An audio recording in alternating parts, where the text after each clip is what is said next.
Sainath university दीक्षांत समारोह, 1200 विद्यार्थियों को डिग्री। राज्यपाल बोले, लक्ष्य के लिए भरे उड़ान। राज्यपाल ने कहा कि दीक्षांत समारोह के बाद विद्यार्थी की असल परीक्षा शुरू होती है। करियर बनाने की दिशा में उत्साह और जोश बनाए रखना जरूरी है। उन्होंने शिक्षा का इस्तेमाल कर समाज के विकास में सहयोग करें। नमस्कार, आप इस वक्त देख रहे हैं लाइव 11 न्यूज में। आपका बहुत बहुत स्वागत है। चलिए बढ़ते हैं बड़ी खबरों की ओर। हम खबरें दिखाएंगे आपको देश दुनिया की, राजनीति की, खेल की, क्राइम और मनोरंजन की सभी छोटी बड़ी खबरें। देखते रहिए लाइव 11 न्यूज, सिर्फ लाइव 11 न्यूज। रांची के साईनाथ यूनिवर्सिटी में मंगलवार को 8वें दीक्षांत समारोह का आयोजन हुआ। इस दौरान BEd, PHE, agriculture science, pharmacy, business management, computer science, law, para medical व नर्सिंग 3 सत्र के 1200 विद्यार्थियों के बीच डिग्री बांटी गई। मुख्य अतिथि राज्यपाल रमेश बैस ने टॉपर विद्यार्थियों को गोल्ड मेडल से नवाजा। राज्यपाल ने स्वामी विवेकानंद व पूर्व राष्ट्रपति डॉक्टर एपीजे अब्दुल कलाम के जीवन से प्रेरणा लेकर विद्यार्थियों को लक्ष्य के लिए हौसले की उड़ान भरने की बात कही। राज्यपाल ने कहा कि दीक्षांत समारोह के बाद विद्यार्थी के जीवन की असली परीक्षा शुरू होती है। करियर बनाने की दिशा में उत्साह और जोश बनाए रखना जरूरी है। उन्होंने शिक्षा का इस्तेमाल कर समाज के विकास में सहयोग करने की बात कही। कार्यक्रम में कई विद्यार्थी शामिल नहीं हो सके, उनकी जगह अभिभावकों ने डिग्री ग्रहण की। दीक्षांत समारोह में विषयवार टॉपर 60 विद्यार्थियों को गोल्ड और 60 को सिल्वर मेडल दिया गया। इसके अलावा विभिन्न क्षेत्रों में उत्कृष्ट प्रदर्शन करने वाले 25 विद्यार्थियों को भी गोल्ड मेडल दिया गया। वीसी डॉक्टर एसपी अग्रवाल ने यूनिवर्सिटी की वार्षिक रिपोर्ट पेश की और वार्षिक पत्रिका जारी की। राज्यपाल ने कहा कि इन दिनों शिक्षा का व्यवसायीकरण हो गया है। निजी शिक्षण संस्थान छात्रों को ग्राहक के रूप में देखते हैं। यह चिंता की बात है।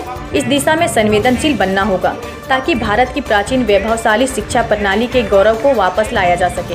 उन्होंने शिक्षण संस्थानों को सामाजिक दायित्वों का निर्वाह करते हुए आसपास के गांवों के विकास में सहयोग करने, आर्थिक रूप से कमजोर और प्रतिभावान विद्यार्थियों को निःशुल्क या कम शुल्क में शिक्षा देने की बात कही, ताकि कोई भी छात्र पैसे के अभाव में शिक्षा से वंचित न रह सके। शिक्षण संस्थानों में यूजीसी के निर्धारित मापदंडों का हर हाल में पालन करने को कहा।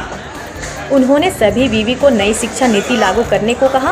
राज्यपाल ने यूनिवर्सिटी की ओर से उन्नत भारत अभियान के तहत आसपास के गांवों को गोद लेने और उनके विकास में सहयोग करने की सराहना की। विधानसभा अध्यक्ष डॉक्टर रविंद्रनाथ महतो ने विद्यार्थियों को खुद का मूल्यांकन करते रहने की प्रेरणा दी। स्वास्थ्य मंत्री बन्ना गुप्ता ने कहा कि विद्यार्थियों को लोकतंत्र का प्रतिनिधि बनने की दिशा में भी आगे आने की जरूरत है। आइए सुनते हैं इस संबंध में 8वां दीक्षांत समारोह के मौके पर साईनाथ विश्वविद्यालय के कुलपति डॉक्टर एसपी अग्रवाल से हमारे लाइव 11 न्यूज के एग्जीक्यूटिव एडिटर डॉक्टर धीरज की खास बातचीत।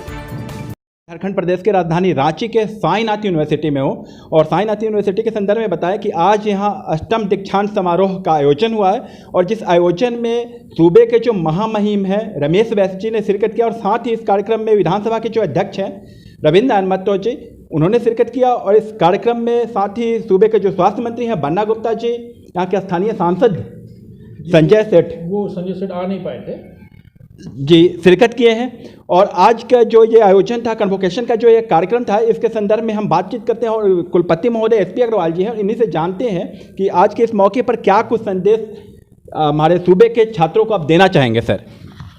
देखिए, मैं तो छात्रों के लिए एक ही चीज़ कहना चाहूँगा कि जो भी छात्र हैं मेहनत मेहनत और मेहनत, try again and again and again and you will success at last. एक ही मंत्र है और कोई मंत्र नहीं है मेरी तरफ से। आज सर कन्वोकेशन का कार्यक्रम था, सूबे के महामहिम भी इस कार्यक्रम में शिरकत किए, क्या कुछ संदेश कुलपति के तौर पे साईनाथ विश्वविद्यालय की ओर से आप देना चाहेंगे। देखिए, मैं अपने विश्वविद्यालय के आज के 8वें दीक्षांत समारोह को लेके बहुत उत्साहित हूँ क्योंकि मेरे छात्र पूरी तरह से अनुशासन में रहते हुए और सभी छात्र सम्माननीय अतिथिगणों के हाथों से डिग्रियाँ लेके गए हैं। वो अत्यंत आह्लादित और प्रसन्नचित्त हैं और मैं ये मान के चलता हूँ कि कुछ और रोजगार सजग कार्यक्रम हम शुरू करेंगे जिससे कि हम लोग जो एक हमारी कॉरपोरेट सोशल रिस्पॉन्सिबिलिटी, जिसको मैं कहता हूँ यूनिवर्सिटी सोशल रिस्पॉन्सिबिलिटी जो है, उसको निभाएं। ज़्यादा से ज़्यादा रोज़गार क्रिएट करें, अपने क्षेत्र का विकास करें, ज़्यादा से ज़्यादा लोकल लोगों को रोज़गार दें और अफोर्डेबल जो शिक्षा है, जो अपने ट्राइबल रीजन के बच्चे हैं, जो आदिवासी बच्चे हैं, उनको हम अफोर्डेबल शिक्षा दें। सर, विश्वविद्यालय के संदर्भ में कहा जाता है कि उच्च शिक्षा का ये शोध का केंद्र, इसके संदर्भ में क्या कुछ कहना चाहेंगे? देखिए, जो शोध के केंद्र तो बिल्कुल आप जो कहते हैं वो मैं बिल्कुल 100% सहमत हूँ, क्योंकि विश्वविद्यालय में जब तक शोध नहीं होगा तब तक उस विश्वविद्यालय का, तकनीक का, शिक्षा का, साहित्य का विकास नहीं हो सकता है। और शोध बहुत ज़रूरी है। हमारे faculty member continuous respected international research journals में अपने पेपर पब्लिश कर रहे हैं, और कुछ हमारे यहाँ से भी पीएचडी कैंडिडेट निकल रहे हैं। और यहाँ पर ये मैं कहना चाहूँगा कि मुझे फ़ख्र होता है कहते हुए कि हमारा एक स्टूडेंट, उसका नाम मुझे ध्यान कर लेने दीजिए, मोहम्मद सबीर, वो इस समय टेक्सास यूनिवर्सिटी में वर्ल्ड के बेस्ट कैंसर इंस्टीट्यूट में as a post doctoral research कर रहा है, और वो साईनाथ विश्वविद्यालय से पीएचडी करके गया हुआ है। तो ये मैं अपनी उच्च गुणवत्ता युक्त जो हमारी शिक्षा है, इससे बड़ा मैं और कोई उदाहरण आपको नहीं दे सकता हूँ। सर, जब दुनिया के विश्वविद्यालयों की बात होती है, उस शिक्षा में गुणवत्ता की बात होती है, जिसको लेकर के भारतीय विश्वविद्यालय वो जो रैंकिंग की जब बात आती है तो फिर वो भारतीय विश्वविद्यालय उन मामलों में कई मतलब काफ़ी पीछे रह जाते हैं। इसका क्या कुछ प्रमुख कारण है सर? देखिए, इसका प्रमुख कारण सिर्फ एक है, जो है संसाधन। और संसाधन आप अगर इनको तुलना करना चाहते हैं यूएसए से, तो यूएसए के संसाधन और आप इंडिया के संसाधन को कंपेयर नहीं कर सकते। अगर आप मुझे 1 मिनट देंगे तो मैं समझा सकता हूँ इस तरीके से कि भारत की आबादी और यूएसए की आबादी 1/3 का फ़र्क है, और जो ज़मीन का एरिया है वो यूएसए का 3 टाइम्स है, यानी कि 9 गुने एरिया का फ़र्क है। अगर भारत में कोई आदमी 1 डेसिमल में रहता है या 100 वर्ग गज के मकान में रहता है, तो वहाँ पर वो व्यक्ति 900 वर्ग गज के मकान में रह रहा है। अगर यहाँ पर किसी के पास 1 बीघा खेत है, उसके पास 9 बीघा खेत है, पार्किंग की जगह 9 गुना है, रोड की जगह 9 गुना है, तो you can not compare an apple and an orange. एक तो मैं ये कहना चाहूँगा। दूसरी बात है कि हर संस्थान आईआईटी नहीं हो सकता है। साईनाथ विश्वविद्यालय का एक अपना अलग स्पेक्ट्रम है, आईआईटीज़ का अपना स्पेक्ट्रम है कि वो ग्लोबली कम्पीट करने के लिए स्टूडेंटों को प्रोड्यूस करता है। हम लोग यहाँ पर ट्राइबल बच्चों को, जो बच्चे लेस फॉर्चुनेट हैं, जो उस लेवल तक नहीं जा सकते हैं, जो किसान के बच्चे हैं, उन बच्चों को हम शिक्षित कर रहे हैं और उनको हम रीजनल लेवल पर रोजगार के अवसर पैदा कर रहे हैं। मेरा मतलब है कि हर बच्चे के आईक्यू के हिसाब से ही हम काम कर सकते हैं। 2 स्थलों की हम तुलना नहीं कर सकते, उनकी भौगोलिक स्थिति, विचारधारा, सब में फ़र्क है। तो हम अपने ट्राइबल रीजन में, हम अपने झारखंड में बेहतर ढंग से काम कर रहे हैं। यही कुलपति महोदय, बच्चों को गुणवत्तापूर्वक शिक्षा सुनिश्चित की जा सके, इसके लिए क्या कुछ किया जाना चाहिए और किन चुनौतियों का सामना करना पड़ता है, इसके संदर्भ में हमारे दर्शकों को बताएं।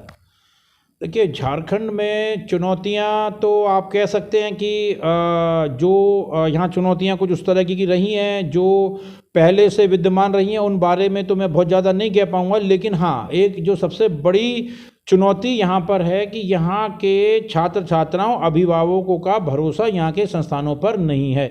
जबकि अफोर्डेबल रेट में शिक्षा हम एनसीआर से सस्ती शिक्षा बच्चे को दे रहे हैं। हम बॉम्बे, कलकत्ता, उड़ीसा से सस्ती शिक्षा उपलब्ध करा रहे हैं। लेकिन बच्चे का विश्वास पैदा करने की ज़रूरत है, और मेरा ये कहना है कि माँ बाप यहाँ के शिक्षण संस्थाओं में विश्वास रखें। यहाँ पर भी वही चीज़ मिल रही है जो दूसरी जगह मिल रही है, लेकिन शायद एक मानसिकता बन चुकी है कि वो 1 रुपये की चीज़ में 5 रुपया खर्च करके एनसीआर में जाके ज़्यादा खुशी है। या कुछ बच्चे आज़ादी चाहते हैं कि एनसीआर में थोड़ा माँ बाप से दूर होंगे, मॉल में जाएंगे, उस संस्कृति में ढलना चाहते हैं, तो बच्चा झारखंड छोड़ के दूसरी जगह पे जाना चाहता है। तो यहाँ सबसे बड़ा जो कहना चाहिए, मैं कहना चाहूँगा कि माँ बाप को, झारखंड वासियों को अपने झारखंड के संस्थानों में विश्वास रखने की ज़रूरत है। यहाँ पर भी वही गुणवत्ता युक्त शिक्षा उचित और किफ़ायती दरों पर उपलब्ध है। मुझे लगता है अगर थोड़ा सा गार्जियन की मानसिकता में फ़र्क आ जाएगा तो हमारा झारखंड किसी से कम नहीं है। कुलपति जी, एक नई राष्ट्रीय शिक्षा नीति है ये, और साथ ही एक मैकाले की शिक्षा पद्धति की चर्चा होती है। इसकी अगर तुलनात्मक अध्ययन करें और दर्शकों को बताएं तो इसके संदर्भ में क्या कुछ कहना चाहेंगे?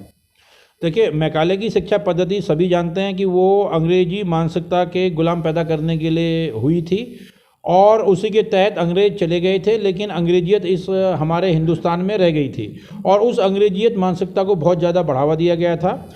NEP 2020 में पहली बार भारतीय भाषाओं को, जितनी सारी भारतीय भाषाएं हैं उनको पूरा इक्वल वेटेज दिया गया है। हिंदी भी किसी पे थोपी नहीं गई है और इंग्लिश भी किसी पे थोपी नहीं गई है। इंग्लिश जो चला रहे हैं वो अपना इंग्लिश चलाएं और जो हिंदी में पढ़ रहे हैं वो हिंदी पढ़ें। सभी क्षेत्रीय भारतीय भाषाओं को समान तवज्जो, समान अधिकार दिए गए हैं।